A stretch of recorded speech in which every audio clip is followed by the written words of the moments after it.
Welcome back to Theme Park Spark. In this video, I'm sharing not one, not two, but 18 pro tips to help you save time and money at Disney California Adventure's Food and Wine Festival. Here's everything you need to know before you go. Most of these tips will be relevant for all food festivals at Disney California Adventure. Let's go have some fun at the Food and Wine Festival! First, let's start with the basics. In 2025, the Food and Wine Festival runs from February 28th through April 21st at the Disney California Adventure Park. It includes special food, beverages, entertainment, and merchandise that is only available during the festival. For performance times, check the entertainment schedule when you're there, since it varies from day to day. Number 2. The Sip and Savor Pass is a great way to save money on food items available at the festival food booths. In 2025, there are 2 passes available. A 4-item pass that's $32 and an 8-item pass that's $63. Magic Key holders can purchase the 8-item pass for $58, and Magic Key holders also get a special souvenir lanyard. Disneyland, Magic Key, Food and Wine.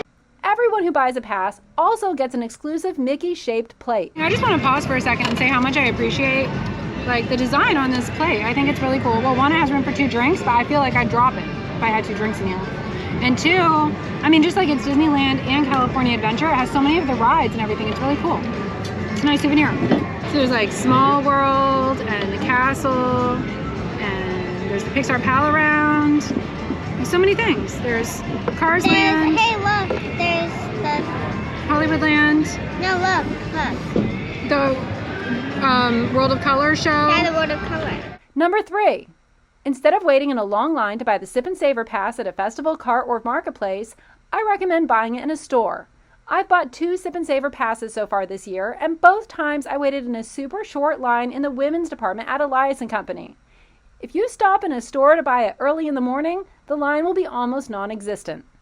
Number 4. When you buy your pass, ask for a bag. They'll give you a bag if you ask, then I don't have to carry around the plates or figure out what to do with that. The plastic bags are free. You can keep your plate in the bag and use it as a place to put napkins and utensils. Just a basic Disney Parks shopping bag.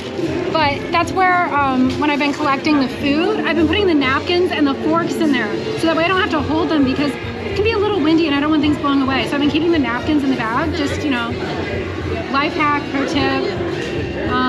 You can always get a bag at Disney, you don't have to bring one. A bag really makes it so much easier to carry everything. And now, since you have a place to store things, I also recommend getting extra forks and spoons just in case you drop one. Number 5, order all of the Sip and Savor food at one food booth. Now I am in line to order food. You can order all the food that you want for your pass in one location. Then you can use your receipt to pick up the food throughout the day at the different festival booths. Number 6, there are multiple festival booths scattered throughout the park.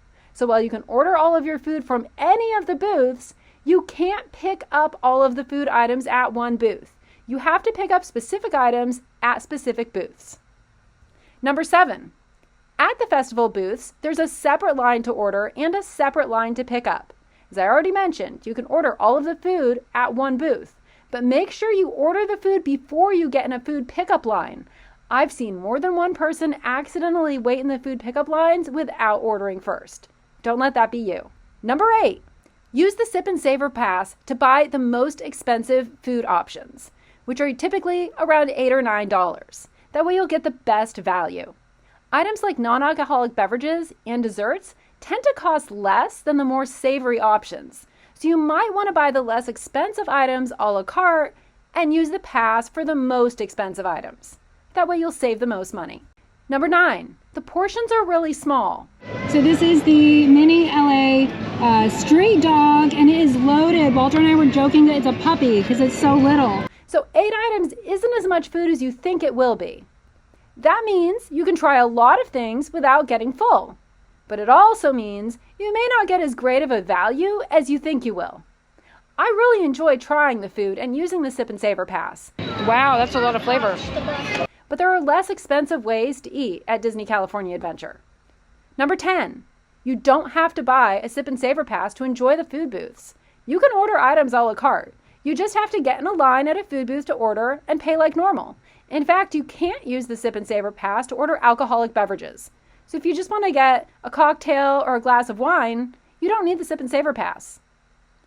Number 11, There are lots of tables you can stand at along the side of the walkway near the food booths, but I recommend looking for seating slightly further away from the food booths. Head to a seating area at a quick service restaurant or food stand. Then you can get an actual table with chairs and you won't have to stand. This is especially helpful with kids. And now we have a table in the shade, which is awesome. So we're gonna stay here to eat all of our food. We are over here in Cars Land. This is Fillmore's Taste Inn, the little food stand we're right here. And we are in the shade under an umbrella at an actual table. Like bench, table, chairs, plenty of room for a family of 4 or more. And there are actually empty tables right now. So if you're here for Sip and Savor, I almost hate to give this away because you know, it's hard to find a table, but I'm seeing empty tables like across over in the San Francisco area over there too. So don't necessarily go down the main drag, like go off to the side to like a little restaurant area or food stand, and you might be able to find an empty table instead of just standing at one of the tall tables. So I'm really, really happy with this spot. Number 12, ideally go with at least one other person so that someone can save your table while the other person collects the food. Which one should we try first? What do you think? Ryan has been patiently holding our table. They have these little trays. And as you can probably see, I have 4 items, and 4 items fit perfectly on one tray. If you're gonna get more than 4 things, you're gonna need more than one tray. So keep that in mind. If you get an 8-item pass and you plan to eat all 8 of those items yourself at once, you're not gonna be able to carry it all. So don't plan on doing that. If you're by yourself, probably just do no more than 4 at a time. And if you're sharing with someone, then plan on 2 people carrying the tray. Number 13, the festival booths aren't the only place where you can get limited edition foods. There are also special food and wine festival options at some of the restaurants and food stands, including seasonal churros. Some of these are Sip and Savor eligible and some are not. The churros are not Sip and Savor eligible. Number 14, the Food and Wine Festival is more fun for adults than it is for kids. A lot of the food is rather adventurous. What do you think? Oh, Molly doesn't like it. She's not a lemon girl. And if you have picky eaters with you, they might be happier with mac and cheese from Flo's or a huge pretzel from Pim. Number 15. The Food and Wine Festival is fun for kids though. My kids like the desserts from the festival food booths the best. It's good, right? Guys, my life will now never be the same again. I love you so much. I want it all. I want it all. I want it all. I want it all. And they also like the craft station in Hollywoodland and decorating their own cupcakes at the Superkitties Confection Purrfection show.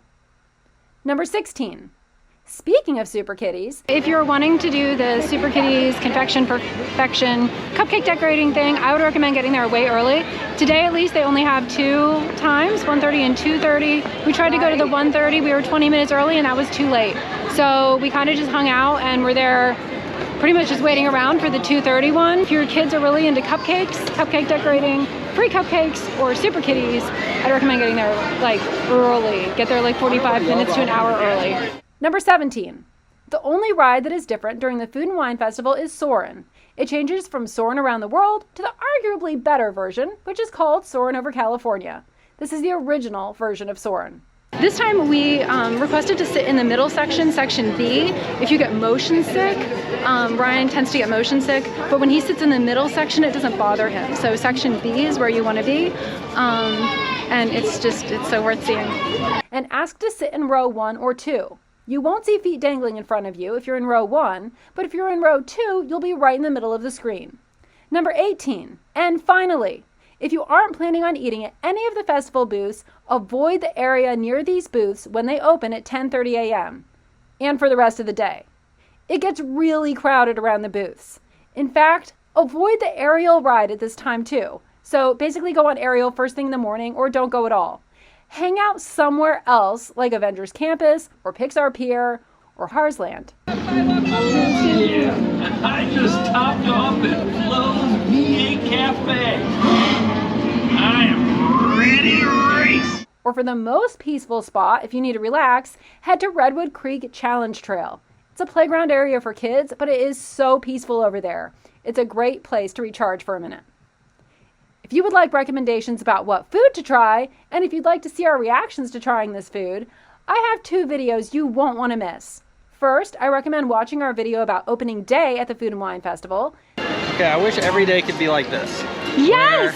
Exactly! Then watch our video about when we went back to try more Sip and Savor items with our kids. I have links to both of these videos in the description box. Tell me in the comments which one of these tips you found the most helpful. Thanks for watching Theme Park Spark. Please like and subscribe and ring the bell so you're notified about upcoming videos about Disneyland and other fun places worth visiting in Southern California and beyond. See you next time!